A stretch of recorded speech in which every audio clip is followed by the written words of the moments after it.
और स्वागत है आप सबका डायरेक्टर्स के पार्ट नेक्स्ट में। तो इसमें हम सेक्शन 165 डिस्कस करेंगे, जो कि बात करता है मैक्सिमम नंबर ऑफ डायरेक्टरशिप्स की। यानी कि एक डायरेक्टर, यानी कि एक इंसान कितनी कंपनीज में मैक्सिमम जो है वो डायरेक्टर रह सकता है। ठीक है, इसमें जो है गिनती याद रखनी है कि ठीक है यहाँ इतने तक जो है रह सकता है, वो उसके ऊपर जो है नहीं जा सकता। तो सेक्शन 165 सब सेक्शन 1 कहता है कि जर्नली जो लिमिट होगी वो है 20, यानी कि मैक्सिमम वो 20 कंपनीज में वो डायरेक्टर रह सकता है।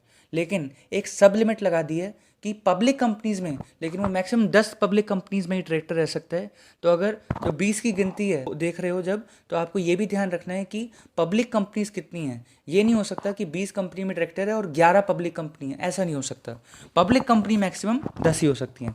एक बात और है, एक्सप्लेनेशन 1 लिख रखी है सब सेक्शन 1 में प्रोवाइजो के वादी कि हम पब्लिक कंपनी में किस किस को मानेंगे। तो जो जो पब्लिक कंपनीज है वो तो मानी जाएंगी पब्लिक कंपनीज।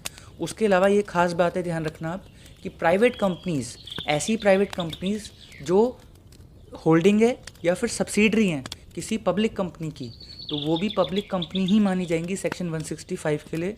और वो प्राइवेट कंपनीज भी ऐसी वाली पब्लिक कंपनी क्योंकि मानी जाएंगी, तो वो भी जो है 10 की गिनती के हिसाब से ही उसको लिया जाएगा। ठीक, उसके अलावा ये बोला गया है कि डोरमेंट कंपनी जो है इस 20 की गिनती में जो है कहीं पे भी इंक्लूड नहीं होगी। मतलब डोरमेंट कंपनी, आप चाहे 50 डोरमेंट कंपनी में डायरेक्टर हो, कोई फ़र्क नहीं पड़ता।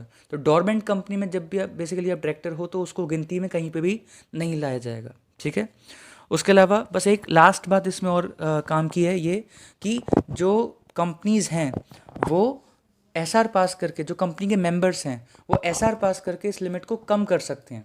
अच्छा, कम कर रहे हैं तो स्ट्रिंजेंटली तो कर रहे हैं कंपनी के लिए और कंपनी के डायरेक्टर्स के लिए, और तो ये कर सकते हो। वही बात है कि सेक्शन 6 कहता है कि आप आर्टिकल्स में जो है कोई भी ऐसी बात लिख सकते हो जो एक्ट को फर्दर और स्ट्रिंजेंट ही कर रही हो, कॉन्ट्रडिक्ट नहीं करे। ठीक है, तो हम यहाँ पे स्ट्रिंजेंट करने को अलाउ कर रहे हैं। और ये इसका लॉजिक यही है कि कहीं ना कहीं कंपनीज कई बार ये चाहते हैं कि उनके जो डायरेक्टर्स हैं वो कम से कम कंपनी में ही डायरेक्टर रहें, डायरेक्टरशिप पोजीशन होल्ड करें, ताकि वो कम से कम कंपनी में डायरेक्टर होंगे तो वो ज़्यादा अच्छे से काम कर पाएंगे। ये नहीं कि वो बेसिकली डिस्ट्रैक्ट नहीं होंगे। हम उनका पर्पस जो है जनरली एसआर पास करते वक्त ये होता होगा। ठीक है, तो इसी के साथ जो हमारा सेक्शन 165 है, जो कि एक छोटा सा सेक्शन था लेकिन रेलेवेंट सेक्शन है, क्योंकि इससे सिचुएशन बेस्ड क्वेश्चन आ सकता है, तो ये हमने कंप्लीट कर लिया। ध्यान रखिएगा, हम नोट्स बहुत जल्द डिस्क्रिप्शन में डाल देंगे, लेकिन तब तक आप जितनी भी हम बातें करते हैं, या तो आप अपनी बुक में कहीं पे भी एडिट कर लीजिएगा, नोट कर लीजिएगा, या फिर अपने खुद ही इस तरह की ऑडियोज़ को, वीडियोज़ को देखते हुए आप अपनी नोट्स खुद प्रिपेयर कीजिएगा, अगर आपके पास रिसोर्सेज कोई भी और नहीं है जिसमें आप एडिट कर पाओ। ठीक है, नोट्स ज़रूर बनाने हैं, जो की पॉइंट्स हैं कंपनी लॉ में खासकर, वो नोट्स ज़रूर करने हैं अपने हाथ से।